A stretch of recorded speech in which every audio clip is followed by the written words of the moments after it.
اعوذ باللہ من الشیطان الرجیم بسم اللہ الرحمن الرحیم۔ آپ نے ہمارے چینل کو سبسکرائب نہیں کیا تو اسے سبسکرائب کریں اور ساتھ پڑے بیل آئیکن کو بھی دبا دیں تاکہ ہماری آنے والی نئی ویڈیو آپ تک پہنچتی رہے۔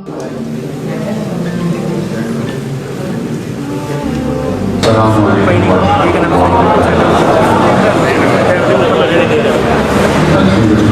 العالمین، الصلاۃ والسلام علی اشرف الانبیاء والمرسلین وعلی آلہ وصحبہ قال اللہ تعالی تبارک وتعالى وجیب الفرقان الحمید شان حبیبہ مخبر ان اللہ وملائکتہ یصلون علی النبی یا ایھا الذین آمنوا صلوا علیہ وسلموا تسلیما۔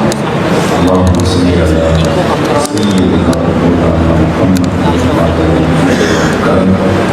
سلام وسلام عليك يا سيدي يا رسول الله۔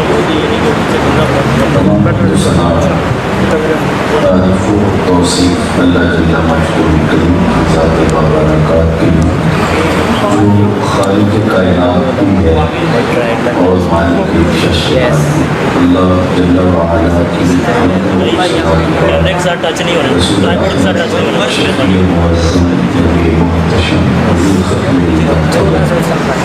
صلی اللہ علیہ وسلم کی ناس کی اپنی عقیدتوں ولادتوں اور محبتوں کا خراج پیش کرنے کے بعد واجب احترام زیر احتشام معزز و مکرم سامعین عالی مرتبہ سربراہ ادارہ اعظم اور معلمین عزیز طلباء، السلام علیکم ورحمۃ اللہ وبرکاتہ۔ موسم رحمت ربیع الاول شریف اپنی تمام ترانیوں کے ساتھ جلوہ فراز ہوا۔ میں اور آپ دلوں کے عالم میں بہار کا سما دیکھتے ہیں۔ حضور کا تذکرہ رحمت ہمارے لیے قرار جان بھی ہے اور تسکین قلب بھی۔ صدیوں قبل حضور اس دنیا میں جلوہ گر ہوئے تھے، لیکن ماحول کی شگفتگیاں بتاتی ہیں جیسے کہ کل ہی گزر کے گیا ہو۔ زمین سے آسمان تک، آسمان سے لامکان تک ہے، کہاں کھولے تھے گیسوں یاد میں خوشبو کہاں تک ہے۔ اتنا تذکرہ ہم نے کسی کا ہوتے دیکھا نہیں جتنا میرے حضور کا ہو رہا ہے۔ میرے امام نے کہا کام جدھر لگائیے تیری ہی داستان، گھر گھر انہی کے تذکروں کی مہک ہے اور گلی گلی انہی کی یادوں کے سویرے ہیں۔ اہل محبت ان کا ذکر کر کے اپنے لیے تسکین اور قرار تلاش کرتے ہیں، کیونکہ ان کا نام اور ان کا ذکر اتنا میٹھا اور دل آویز ہے کہ جو ہی لبوں پر اسم مبارک آتا ہے تو روح تک ٹھنڈک پہنچتی ہے۔ میرے شہر کے ایک پنجابی شاعر نے کیا خوب کہا، تینوں سینے دی میں ٹھنڈا کھاں، تینوں سینے دی میں ٹھنڈا کھاں، شہد گلاب تے کھنڈا کھاں۔ محترم انور مسعود صاحب ہیں تو مزاحیہ شاعر، لیکن جب نعت لکھنے پہ آئے تو قلم توڑ گیا۔ ان کا نام لبوں پر آئے میٹھا میٹھا منہ ہو جائے، ان کا نام لبوں پر آئے میٹھا میٹھا منہ ہو جائے، ان کے بول بہاروں جیسے اور اصحاب ستاروں جیسے، ان سا پیارا اور نہ کوئی، ان سے بچھڑ کے لکڑی ہوئی، جب وہ سیر کو جایا کرتے سر پہ بادل سایہ کرتے۔ پہلے ایمان کو قرار پہنچتا ہے ان کے ذکر سے اور تسکین ملتی ہے ان کے تذکرہ جاں فضا سے۔ حضرت شیخ مہدی الفاسی مطالع المسرات شرح دلائل الخیرات میں لکھتے ہیں، حضور کا ذکر سن کر جس شخص کے کلیجے میں ٹھنڈ نہیں پڑتی اس کے سینے میں دھڑکنے والا دل کسی مومن کا دل ہی نہیں ہو ہی نہیں سکتا۔ تو تمام طبقہ زندگی سے تعلق رکھنے والے لوگ ان کے ذکر کا چراغاں اس لیے کرتے ہیں کہ زندگی کے اندھیار میں راستہ دکھائی دے اور منزل کی طرف چلنا آسان ہو، چونکہ ان کی زندگی منزل نواز کی ہے اور راستے کے تعین کا ذریعہ بھی ہے۔ جو ان سے وابستہ ہو گئے انہوں نے زندگی گزارنے کا گل سیکھ لیا، اور جو ان کی چوکھٹ سے وابستہ نہیں ہوئے تو وہ آج بھی ظلمتوں میں اور اندھیروں میں بھٹک رہے۔ زندگی کا سارا جمال، زندگی کا سارا حسن اور زندگی کی ساری رہنمائیاں حضور کے قدموں میں، اسی لیے ان کی زندگی کو ہمارے لیے اسوہ حسنہ قرار دیا گیا کہ اگر تم زندگی کی خوبصورتیاں اور زندگی کی رہنمائیاں چاہتے ہو تو ان کے قدموں میں آؤ اور پھر دیکھو کہ یہ زندگی کیسے گزارتے ہیں۔ ان کے اٹھنے والے قدم تمہارے لیے مشعل راہ بنتے چلے جائیں گے، اور جس راہ پہ وہ چلتے ہیں وہ طریقہ مسلوکہ تمہاری زندگی کی خوبصورتی کی ضمانت بن جائے گا۔ اس کائنات کو ظلمتوں سے بھی میرے حضور نے نکالا، اور اس کائنات کو خوبصورت راہ عمل بھی میرے حضور نے۔ مجھے بتاؤ اگر حضور جلوہ گر نہ ہوتے تو آج انسانیت کا بھٹکا ہوا قافلہ کہاں ہوتا؟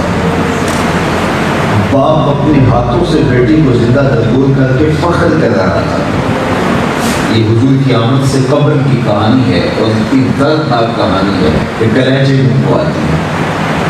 باپ بیٹی کو ذبح کر کے زندہ درگور کر کے اس پہ ناز کرتا تھا، اور لوگ اسے مبارکیں دیتے تھے کہ تو نے اپنی پگڑی کے قرض کو نیچا ہونے سے بچا لیا۔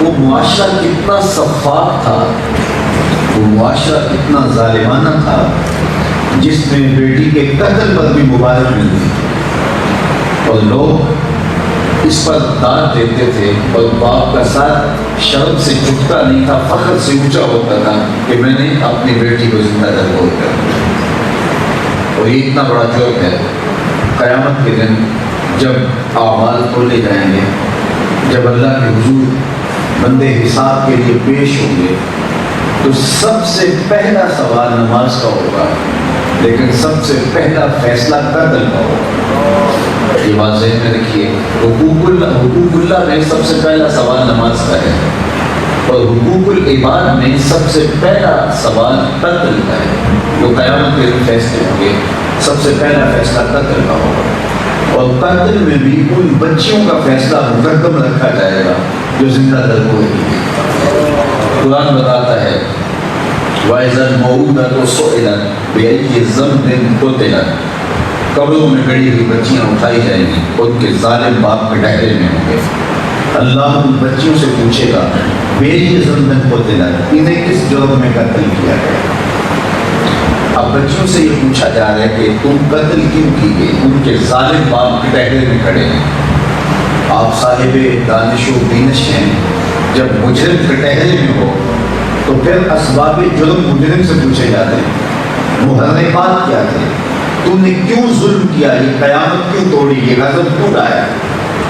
اب مجرم عدالت میں کھڑے ہیں اور اللہ ان سے نہیں پوچھا رہا، بلکہ ان بچیوں سے پوچھا جا رہا ہے جنہیں پتہ ہی نہیں کہ ہمیں قتل کیوں کیا گیا، آنکھ کھلنے نہیں کا پائی تھی کہ بند کر دی، شعور سنبھلنے نہیں پایا تھا کہ زندگی نوچ لی ہے۔ ظالم باپ اپنی بیٹی کے لیے گڑھا کھودتا ہے اور اس میں بیٹی کو لگتا ہے اوپر سے مٹی ڈھیلتا ہے، بیٹی اس کو کھیل سمجھ رہی ہوتی ہے، لیکن جب اس کی سانس اٹھنے لگتی ہے تو وہ ننھے معصوم ہاتھ جوڑتی ہے، لیکن بے رحم باپ اس کو مٹی تلے دبا دیتا ہے، اور اس کی چیخیں اس کی زندگی کے اندر اذیت کا سامان ہی بنتی۔ وہ سکون سے گھر میں چین کی نیند سوتا ہے کہ میں نے بیٹی کو زندہ درگور کر کے اس معاشرے میں اپنی عزت کو بچا لیا۔ اس بچی کو تو پتہ نہیں کہ مجھے کیوں قتل کیا گیا، اس ظالم سماج نے یہ جرم کیوں روا رکھا، لیکن پوچھا اس سے جا رہا ہے، اس ظالم باپ سے نہیں پوچھا جا رہا۔ ایک سوال تو کھڑا ہوا کہ مجرم کے ڈہرے میں کھڑا ہے تو اس کو پوچھا جائے کہ یہ قیامت کیوں توڑی، یہ غضب کیوں ڈھایا، تو نے معصوم بچی کو، بے گناہ بچی کو زندہ درگور کیوں کیا، لیکن اس سے نہیں پوچھا جا رہا۔ حضرات مفسرین فرماتے ہیں کہ بیٹی کا قتل اتنا گھنونا جرم ہے کہ اللہ ان کے ظالم باپوں سے بات کرنا بھی گوارا نہیں کرتا۔ حالانکہ ان سے خطاب عتاب ہوگا، لیکن وہ اس قابل نہیں ہے کہ ان سے گفتگو بھی کی جائے، ان سے کلام بھی کیا جائے، تو ان سے نہیں پوچھا جائے۔ اتنا گھنونا جرم ہوتا ہے اور پٹائی کے ساتھ ہوتا ہے، اور بیٹیاں زندہ درگور ہوتی ہیں، باپ فخر کرتے ہیں۔ مجھے بتائیے، جس زمانے میں بیٹیاں زندہ درگور ہوتی ہوں اور ان کی کوئی فریاد سننے والا، کہیں ان کے لیے احتجاج نہ ہوتا ہو، کہیں موم بتیاں نہ جلتی ہوں، کہیں ان کے لیے آرٹیکل سیمینار نہ ہوتے ہوں، ان کے درد کی کہانی کوئی نہ کہتا ہو، تو اس معاشرے میں پھر کون تھا جس نے ان بچیوں کی آواز، تیری آواز اٹھائی؟ وہ ایک آواز گونجتی ہے جس سے پورا صحرا ڈر جاتا ہے، وہ آواز میرے حضور کی ہے۔ وہ کیا آواز تھی، کیا آواز تھی؟ سنو، بیٹیوں کو قتل کرنے والے معاشرے کے اندر میرے حضور کی آواز آتی ہے، سن لو، میری فاطمہ میرے جگر کا ٹکڑا ہے۔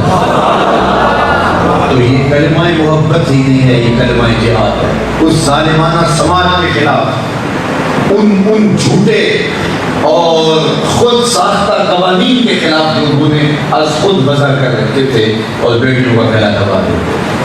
بہن اس لیے کاٹ دی جاتی تھی کہ کل میرا کوئی بہنوئی نہ کہتا ہے۔ اللہ اکبر! کس نے آپ ان کے سروں میں شفقت کا ہاتھ رکھا؟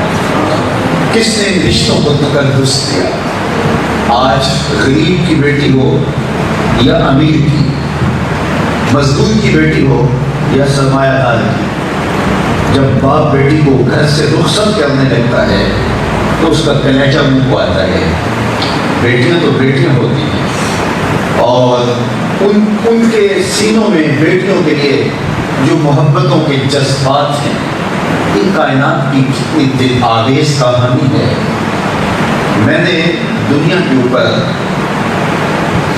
دیکھا ہے، لوگ مسائل کا شکار ہوتے ہیں، دکھوں میں مبتلا ہوتے ہیں، لیکن حوصلے اور صبر سے گوارا کرتے ہیں کہ ہم اس شعبے سے متعلق ہیں، تو ہمارے ساتھ لوگوں کا روحانی انتصاب بھی ہے، لوگوں کا قلبی ربط اور محبت کا رشتہ بھی ہے، اور لوگ ہمارے پاس اپنے مسائل لے کر کے آتے ہیں۔ جناب کاروبار بیٹھ گیا اور معاشی بحران کا شکار ہو گیا، کوئی دعا کر دیجیے، کوئی وظیفہ دے دیجیے، حوصلے سے بات کریں۔ لوگ ہمارے پاس آتے ہیں کہ جناب رشتہ داریوں میں اختلاف پڑ گئے اور مسائل کھڑے ہو گئے، تو سکون لٹ گیا، کوئی دعا کیجیے، حوصلے سے بات کرتے ہیں۔ لوگ آتے ہیں ہمارے پاس، جناب ہمارے لیے یہ مسئلہ ہے، یہ مسئلہ ہے، یہ مسئلہ ہے، دعا کیجیے، اور حوصلے سے بات کرتے ہیں۔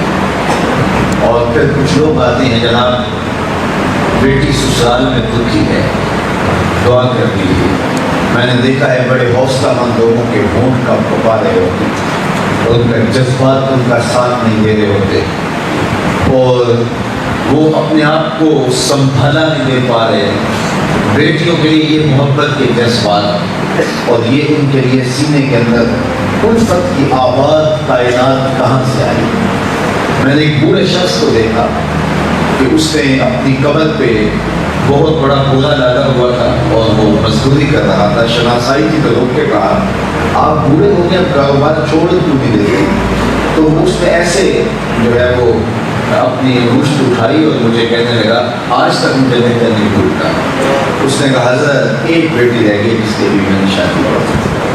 تو میں سوچنے لگا کہ یہ باپ تو زندہ درگور کرتا تھا، آج یہ مزدوریاں کرتا پھرتا، یا آج بڑھاپے میں بھی دابڑا سر پہ اٹھا کے جو ہے وہ لوگوں کی مزدوریاں کرتا پھرتا، آج ایک پردیس کاٹ رہا ہے کہ میں اپنی بیٹیوں کے ہاتھ پیلے کرنے ہیں۔ یہ تو زندہ درگور کرتا تھا، اس کے سینے میں بیٹیوں کا پیار کس نے ڈالا؟ جواب آیا محمد عربی صلی اللہ علیہ وسلم۔ تو انسانیت کو جہاں بھی حسن اور جمال نصیب ہوا، میں آپ کو یہ کہتا ہوں کہ پوری کائنات میں، چاہے وہ مشرقی معاشرہ ہو یا مغربی معاشرہ ہو، جہاں بھی آپ کو خیر کی قدریں نظر آتی ہیں، وہ امنا کے لال چیزیں ہیں، ورنہ انسانیت کا قافلہ تو بڑھ گیا تھا، اور یہ میرے حضور نے آپ کی انسانیت کو عزت دیا۔ یار غلام آقا کا جوتا بھی دھوپ سے اٹھا کے چھاؤں میں رکھ دے تو آقا اس پہ بھی کوڑے مارے کہ تو نے میرا جوتا میرے اذن کے بغیر چھوا۔ غلام کی کوئی حیثیت اور کوئی اوقات کیا ہوتی ہے؟ اقبال علیہ الرحمٰن نے کہا تھا کہ غلامی کیا ہے؟ ذوق حسن و زیبائی سے محروم، جسے زیبا کہیں آزاد بندے اے وہی زیبا۔ بھروسہ کر نہیں سکتے غلاموں کی بصیرت پر کہ دنیا میں فقط مردان گل کی آنکھ ہے بھی۔ غلام کی منطق کو کون مانتا ہے؟ غلام کے فلسفے کو کون مانتا ہے؟ غلام کی دانائی کو کون تسلیم کرتا ہے؟ وہ کہتا ہے دھوپ میں خراب ہو رہا تھا، میں نے چھاؤں میں اس لیے رکھا ہے، لیکن آقا اس کے باوجود کوڑے مارتا ہے کہ تیری اوقات بھول گئی ہے، تو اس قابل کب ہوا تھا کہ میرے جوتے کو میرے عزت کے بغیر چھوڑے۔ جو غلام آقا کا جوتا اس کے عزت کے بغیر چھو نہیں سکتا، اس کو دو جہاں کا سردار فرما رہے ہیں۔ جب معراج سے واپس پلٹے، سرگوشی کرتے ہوئے بلال حبشی سے کہا تو کون سی نیکی کرتا ہے؟ میں نے جنت میں تیرے قدموں کی آہٹ سنی۔ کیا خیال ہے ایک جملے نے دور غلامی کی ساری تھکن اتار نہیں دی ہوگی؟ اور بلال فرش سن کے فراز عرش پر بھی پہنچ گیا ہوگا۔ جو غلام آقا کا جوتا چھونے کا روادار نہیں، اس کو دو جہاں کا سردار کہہ رہا ہے کہ میں نے تیرے قدموں کی آہٹ کو جنت کی سنی۔ یہ عزتیں تھیں جو معاشرے کو میرے حضور تھی۔ یہ وہ وقار تھا جو کائنات میں اقتدار عالیہ کی جہاں بھی آپ کو جھلک نظر آئے گی، اخلاق حسنہ کا جہاں بھی آپ کو جمال نظر آئے گا، وہ خیرات ہے میرے حضور کی۔ تو اس لیے ہمیں بطور مسلم فخر ہے کہ ہم اس آقا کی امت ہیں جس نے کائنات کو اپنی رحمتوں سے نوازا۔ ہم اس آقا کے غلام ہیں جنہوں نے ایک خوبصورت منشور حیات دیا، توہم پرستی کی زنجیروں سے لے کر کے انسانی ظلم، جبر اور جور اور استبداد سے انسانیت کو آزاد کیا اور انسانیت کو ایک خوبصورت عالیہ عمل عطا کیا۔ انہوں نے بتایا کہ تمہارا مرتبہ کیا، یا خدا شناسی تو دور کی بات ہے، ہم تو خود شناس بھی نہیں تھے۔ اشرف المخلوقات ہو، اشرف المخلوقات ہو اور مٹی کے بنے ہوئے مادوں کے آگے سجدہ ریز ہو، تو پھر اس کا مطلب یہ ہے کہ اسے پتہ ہی نہیں کہ میں کون ہوں۔ وَلَقَدْ كَرَّمْنَا بَنِي آدَمَ کا تاج اس کے سر پہ ہو، مقصود کائنات ہو، وہ اس بزم عالم اور بزم گیتی کا مقصود ہو، لیکن وہ پتھر کے بنے ہوئے بتوں کو اپنا معبود سمجھ رہا ہو۔ اشراف الارض کو، چوپایوں کو، درندوں کو، جلتی آگ کو، بہتے پانی اور چلتی ہواؤں کو اپنا معبود سمجھا۔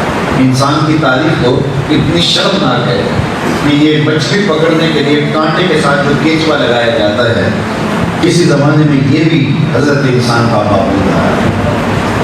کچھووں کو اس نے اپنا خدا سمجھا، سانپوں کو اس نے اپنا معبود سمجھا، درختوں کو، حشرات الارض کو، چوپایوں کو، نباتات کو، بہائم کو، وحوش کو اس نے اپنا معبود سمجھا۔ کبھی ستاروں کو، کبھی سورج کو، کبھی چاند کو اپنا خدا کہتا ہے۔ یہ پوری کائنات حضرت انسان کے لیے پیدا کی تھی۔ وَهُوَ الَّذِي خَلَقَ لَكُم مَّا فِي الْأَرْضِ جَمِيعًا، جو کچھ زمین میں حضرت انسان کی نوکری اور خدمت کے لیے پیدا کیا گیا، اور یہ ان کو اپنا معبود سمجھ رہا ہے۔ اے تماشا گاہ عالم ہوئے تو کجا بہرے تماشا بھی رہتی، کائنات تو تیرا طواف کر رہی ہے، تو کس کے گرد گھوم رہا ہے؟ یہ تو میرے حضور نے آ کے بتایا، اور میاں یہ تیرے معبود نہیں ہے، تیری دہلیز کے نوکر ہیں۔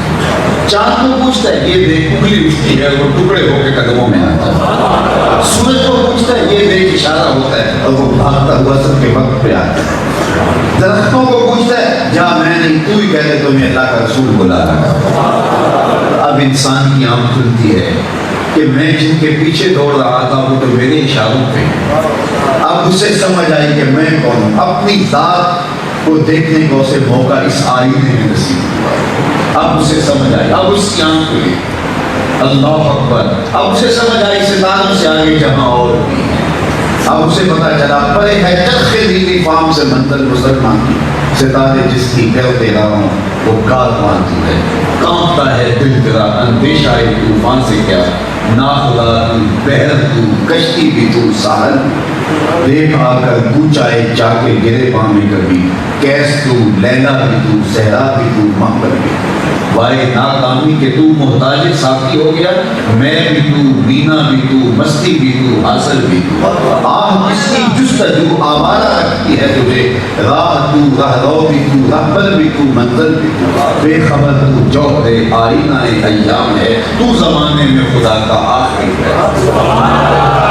پتہ چلا اب آنکھ کھلی کہ میں کون ہوں، اب خود شناسی کا نور نصیب ہوا، اب اسے پتہ چلا میں رازق کن فقام ہوں، میں اس دھرتی کی زینت ہوں، میں بزم عالم کا چراغا ہوں، کائنات کے سارے اجالے میرے دم سے، میں مقصود کائنات ہوں، میں دلہا ہوں اس کائنات کا۔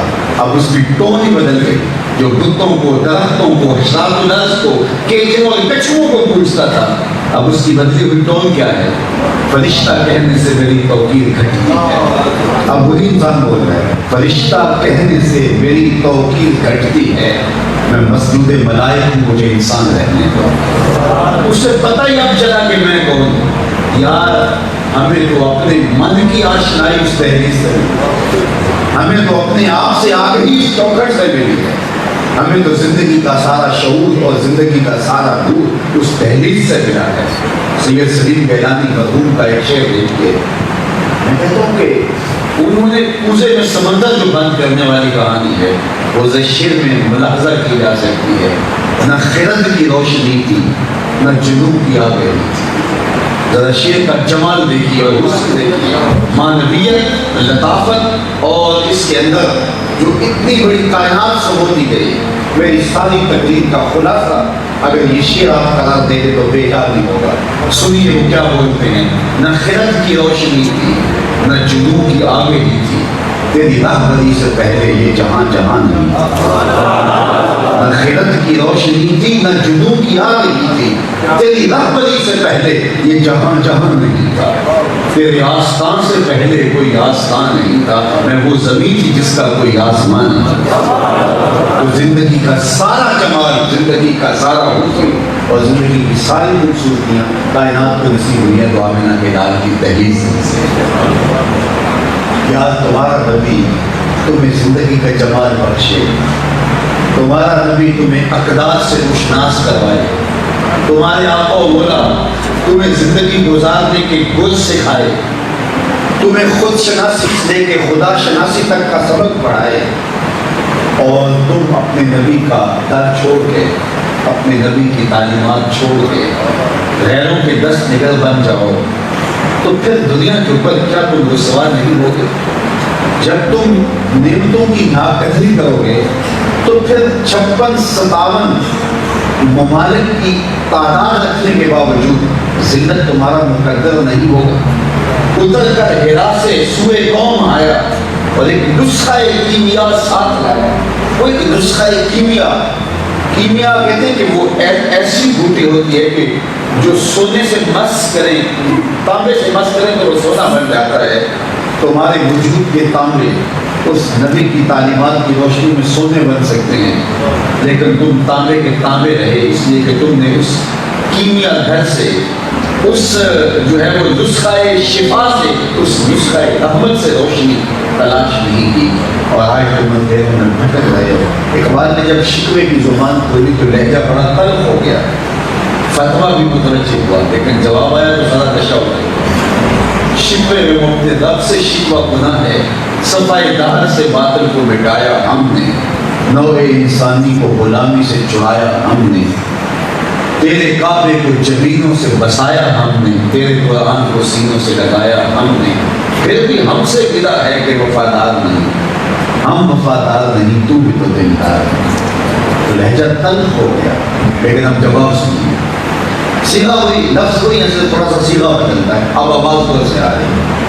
صفائے دہر سے باطل کو مٹایا کس نے، نوع انسانی کو غلامی سے چھڑایا کس نے، میرے کعبے کو جبینوں سے بسایا کس نے، میرے قرآن کو سینوں سے لگایا کس نے، تھے تو آباء تمہارے ہی مگر تم کیا ہو، ہاتھ پہ ہاتھ دھرے منتظر فردا ہو، ہر کوئی مست مئے ذوق تن آسانی ہے، تم مسلمان ہو یہ انداز مسلمانی ہے، حیدری فخر ہے نئے دولت عثمانی ہے، تم کو اسلاف سے کیا نسبت روحانی ہے، وہ معزز تھے زمانے میں مسلمان ہو کر تم خواب ہوئے تارکے۔ آج ہم نے کتاب اللہ کے دامن کو چھوڑ دیا، آج ہم روحانی طور پہ بھی دنیا میں جس مقام پہ کھڑے ہیں، جو ہماری اخلاقی قدریں ہیں، یہ باتیں تو تلخ ہیں لیکن حقیقت ہیں کہ ہم کہاں کھڑے ہیں۔ ہماری جو ہے وہ اخلاقی پستی اور ہمارا طرز زندگی کیا یہ بتاتا ہے کہ ہم اس آقا کی امت ہیں، اس آقا کے غلام ہیں کہ جنہوں نے اقدار کو زندگی دی، اقدار کو جمال و حسن دیا، ان کی اداؤں سے اقدار بنتی تھی اور ان کی اداؤں کا نام خلق تھا اور ان کی سیرت کا جمال زندگی گزارنے کا ایک بہترین ذریعہ تھا، اور آج ہم کام کریں۔ دوسری طرف آج کی اس جدید دنیا کے اندر ہم دنیا سے کتنا پیچھے رہ گئے۔ میں آپ سے مخاطب ہوں، آگے بڑھیے، جدید اور قدیم علوم کو حاصل کیجیے اور دنیا کا مقابلہ آپ تحصیل علم کے ذریعے ہی کر پائیں گے، ورنہ دنیا سے وہ لوگ پیچھے رہ جاتے ہیں جو زمانے کی رفتار کے ساتھ نہیں چل پاتے۔ اللہ آپ کو قدم قدم پہ خیر عطا کرے۔ یہ علم ہمارا حصہ ہے۔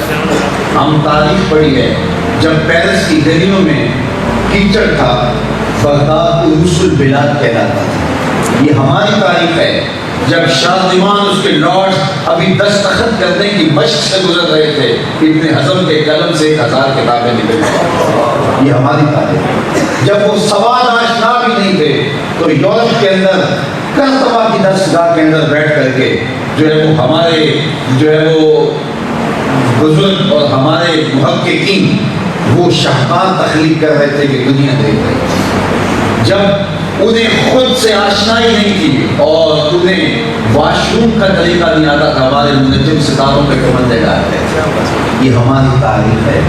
ہم نے اس گم شدہ خزانے کو پھر واپس لینا ہے۔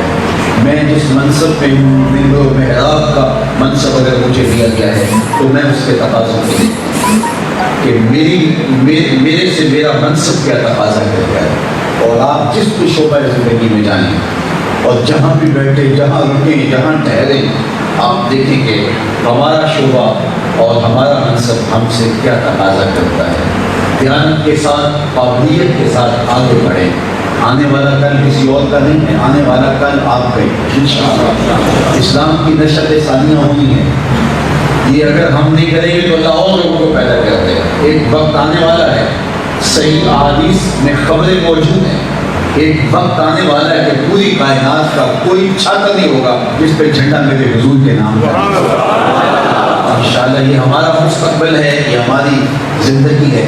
تو آئیے میں اور آپ ایک صالح کردار کی صورت میں آگے بڑھیں، اپنے نبی علیہ السلام کی سیرت پڑھیں۔ آج میں بھی دعویٰ رکھتا ہوں کہ میں عاشق رسول ہوں، آپ بھی دعویٰ رکھتے ہیں کہ ہم عاشق رسول ہیں، لیکن کبھی ہم اپنے عشق کے دعوے پر کوئی دلیل بھی فراہم نہیں کی۔ میرے ہمسائے مجھ سے تنگ ہیں، میں جن سے کاروبار کرتا ہوں معاشرے کے اندر جو ہے وہ ایک زہر گھولتی ہے۔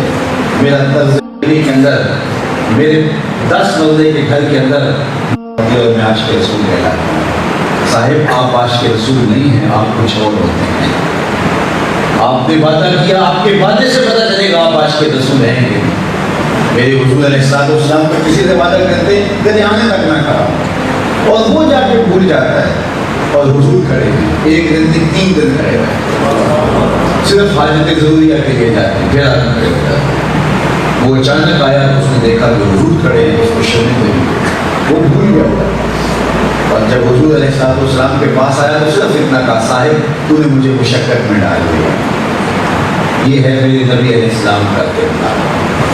ہم تو اس جگہ بھی جھوٹ بولتے ہیں جہاں جھوٹ کی ہمیں اپنی غرض سے بھی ضرورت نہیں ہوتی، لیکن میرے حضور سے پوچھا گیا کہ مومن بزدل ہو سکتا ہے، میں بہادر ہوتا ہے، لیکن ہو سکتا ہے کبھی بزدل ہی نہیں کرتا۔ مومن کنجوس ہو سکتا ہے، کہا نہیں مومن سخی ہوتا ہے، لیکن ہو سکتا ہے کبھی اس سے بخل بھی ہو جائے۔ تیسری بات پوچھی کیا مومن جھوٹا ہو سکتا ہے؟ تو میں جھوٹا نہیں ہو سکتا، یہ طے ہے کہ مومن جھوٹا نہیں ہو سکتا۔ آج کتنے معاشرے ہیں جنہوں نے اپنے آپ کو جھوٹ سے پاک کیا ہے؟ آپ جاپان کی مثال لے سکتے ہیں، دنیا ان پہ اعتبار کرتی ہے، جھوٹے شخص کا کوئی اعتبار نہیں ہوتا۔ یار ہمارے جھوٹ تو یہ ہے کہ باپ بیٹے پہ اعتبار نہیں کرتا، بیٹا باپ پہ اعتبار نہیں کرتا، اور ہم کس منہ سے کہتے ہیں کہ ہم حضور کیا چیز ہے؟ آؤ میں اور آپ اپنے اندر حضور کے بتائے ہوئے طریقہ زندگی کو اتار دیں اور ان کے بتائے ہوئے اصول حیات کو اختیار کریں، پھر دیکھیے زندگی کیسے جمال دیتی ہے، کیسے قرار جان نصیب ہوتا ہے۔ آفتاب زندگی کی ایک شعاع بنی، نور سے تیرے فلک روشن درخشاں ہے زمین، تیری ہستی روشنی کا ایک حسین مینار ہے، ہر کرن جس کی نشان منزل دنیا ہوگی، تیری نظروں نے تراشے ظلمتوں سے آفتاب، پاؤں تیرے چوم کر ذرے بنے ماہر ہوگی، اے غریبوں کے سہارے، اے یتیموں کی مراد، محسن انسانیت تجھ سا کوئی نہیں۔ اللہ کو سلامت رہے۔ آپ کو دیکھا، آپ سے ملا، خوشی ہوئی، آپ کے عالی مرتبہ اساتذہ اور سربراہ ادارہ نے بڑی محبتوں سے اور بڑی شفقتوں سے استقبال کیا۔ اللہ اس ادارے کو آباد رکھے اور میرے وطن کو امن کا نور عطا کرے، یہاں ہر خیر، ہر بھلائی اور ہر رحمت نصیب کرے، آپ کے گھروں میں برکتیں دے، آپ کا مستقبل روشن کرے، جہاں جائیں، جہاں رکیں، جہاں ٹھہریں وہاں خوشبو پھیلے، آپ کے کردار کی مہک سے لوگ آپ کے گرویدہ ہوں، اور آپ کا طرز زندگی بتائیں کہ آپ حضور کے غلام ہوتے ہیں، آپ کے وعدے بتائیں کہ آپ حضور کے غلام ہوتے ہیں، آپ کا انداز معاشرت بتائے کہ آپ حضور کے غلام ہوتے ہیں۔ ربیع الاول کا یہی پیغام ہے اور یہی سیرت النبی کا میسج ہے۔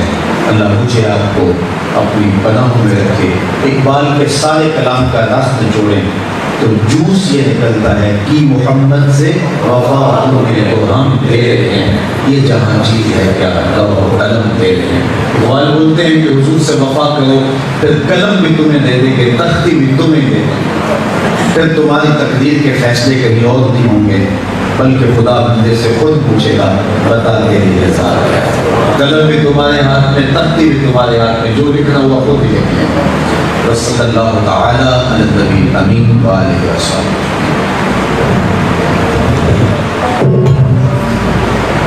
میں ڈائریکٹر کونسل یونیورسٹی صاحبان پروفیسر کا سلیم شوکت سے درخواست کرتا ہوں کہ آئیں کہ اپنے خیالات کا اظہار کریں، ان کے بعد صلاۃ السلام ہوگا اور پھر باجماعت نماز ادا کی جائے۔ بسم اللہ الرحمن الرحیم۔ Respected پیر رضا محمد رضا صاحب، حاضرین اجتماع، حاضرین مجلس، مہمانان گرامی، میرے رفقائے کار اور عزیز طلباء، پیر رضا صاحب کے خطاب کے بعد کوئی گنجائش نہیں رہتی جس مدلل طریقے سے سیرت نبی پر بات ہوئی۔ اللہ ہماری اس کاوش کو قبول فرمائے۔ ماشاءاللہ علامہ صاحب کا نام ہے، مفکر ہیں، اور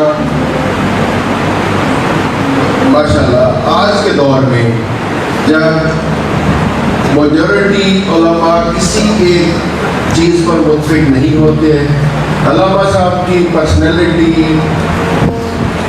وداؤٹ اینی بائسڈ، اس پر کوئی، یہ اللہ سبحانہ و تعالیٰ کا خاص انعام ہے، احسان ہے کہ اس پر کوئی جیسے مختلف علماء کسی نہ کسی ایک نظریہ سے منسلک ہو جاتے ہیں، اور یہ ماشاءاللہ پیر رضا صاحب کا کریڈٹ ہے کہ ان پر کوئی کنٹروورشل کا دبا نہیں ہے، اور اللہ نے اسلام کی، حضرت محمد صلی اللہ علیہ وسلم کی سیرت اسی طرح ہمارے سب سے شیئر کرنے کا اور توفیق دیں۔ علامہ صاحب نے اپنے خطاب میں ماشاءاللہ قرآن میں علامہ اقبال کی نظر میں بہت سارے شعروں کی شکل میں ارشاد فرمایا. نو ڈاؤٹ قرآن پاک ایک مکمل ذات حیات ہے.